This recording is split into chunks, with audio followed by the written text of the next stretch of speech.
Today we're revisiting the save system, because it's changed a lot since the last video. So we started the game in our playground from the previous devlog. Now, if I put this anchor in the socket,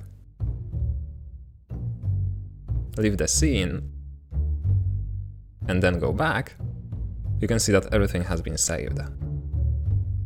And if I go back to the menu, you can see the new file being here.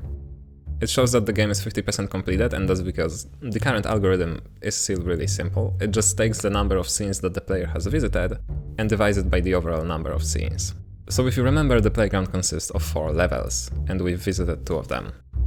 Also, the title now says Overworld. This is due to another feature, because as is tradition, the world of Astortion is divided into areas. Each of them represents an individual part of the facility, which is unique both visual and gameplay-wise. And so each level is assigned to some area like that. Each area has a title, and the title of the current area is displayed here.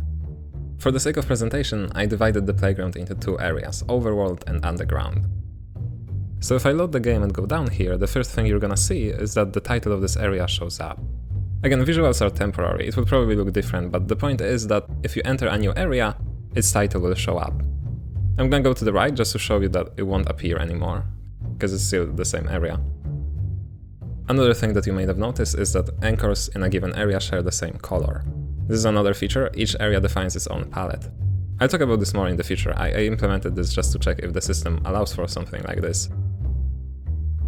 Lastly, as you can see, this rail is currently enabled, but if I go to the left and disable this terminal, it's no longer the case. Things like this probably won't happen in the game often. Usually each puzzle will be contained within a singular level, but it nicely shows that it is possible to share information between levels. Okay, let's take a look at how this calamity works. This is a totally professional visualization of the system's architecture. The whole thing is divided into 3 parts. First we have a save loader, which takes care of persistent data storage. It makes the rest of the system independent of how the saves are stored.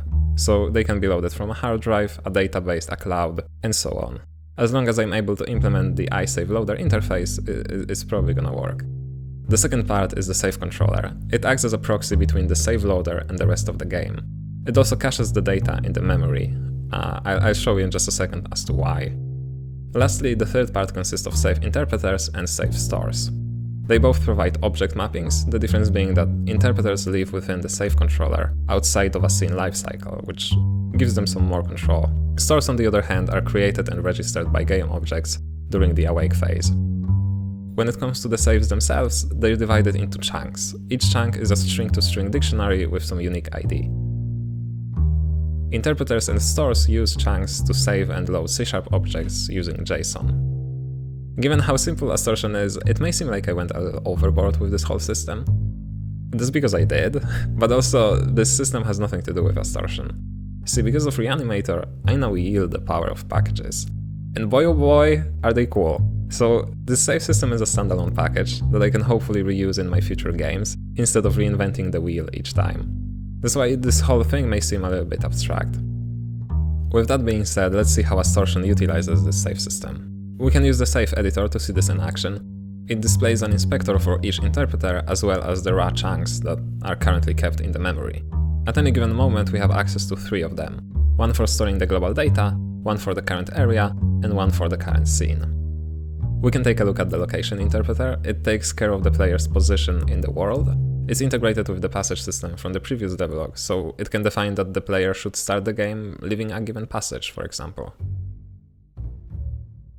If I open the global chunk, you can see that the data used by the location interpreter is stored here. Similarly, in the scene chunk we'll find the data for the anchor and the socket. The terminal's data, however, has to be accessed from a different level, and since this level is in the same area, I'm storing this data in the area chunk. We can see it here with the isActive property set to false. If I toggle the terminal, nothing happens. That's because the data gets updated only during the special onSave event. So let me trigger it using this button. And now isActive is set to true. Let's go to the right. Notice how, during the transition, the onSave event is triggered again. It's done automatically whenever a scene gets unloaded. But also now we have 4 chunks here. All their chunks are still kept in the memory. Because of that, any changes that I make in this level don't disappear when I leave.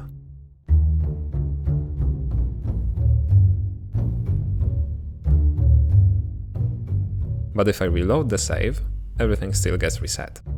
This happens because during the onSave event, changes are applied only to these copies of chunks stored in the memory. The actual chunks located somewhere on the permanent storage haven't gotten affected yet. The game has to decide that it actually wants to save itself, and it happens only in specific moments and places. Checkpoints, if you will.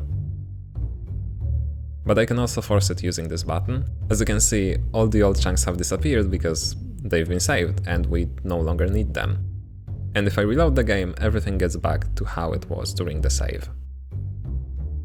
Just a standard side note, this is unnecessarily overcomplicated. You don't really need to split the data into chunks. You could easily just have one big dictionary or a struct and have it loaded in the memory all the time, because there's no real benefit from splitting. Unless you're making Minecraft. Anyway, that's all I've got. Thank you so much for watching. I'll see you in the next video, maybe sooner than you think. Wink wink.